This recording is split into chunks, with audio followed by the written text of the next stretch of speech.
When I first started my coaching business, I was terrible at sales. And it was a really weird feeling because my sales from like an agency service provider side of things seemed to come pretty naturally and easily to me. I was able to go through the scripts and I was able to get people to pay on the calls and all of that stuff. And so I took that scripts and everything like that into the coaching world and it just didn't work. I kept striking out over and over and over again.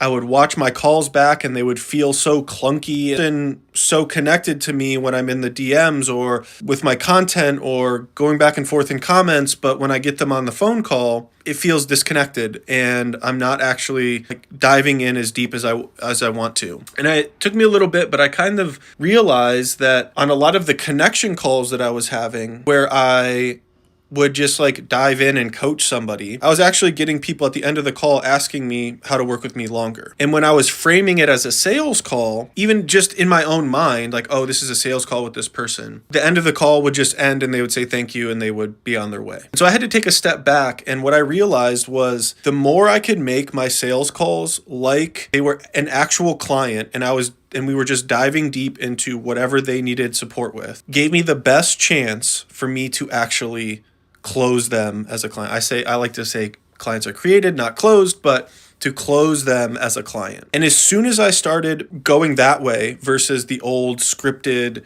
high pressure, poke all the pain points, get your information on the phone, and I gave the call some space. I gave it some more coaching. I gave the follow-up some more space. Yes, I still scheduled follow-up calls and made sure that the process keeps going because we don't want people to linger after a sales call or a coaching call. That's when my closing rate went from like 10% to like 60%. And it's kept up that way for the past 5 years because I treat anybody that comes into my world, into a call with me, as if they are already a client and I don't hold anything back. So if you're having trouble with your sales calls, especially as a coach, I wonder what it would look like if you just started coaching people and making those calls as close to an actual coaching conversation as possible versus this weird, scripted, out of wonk sales call.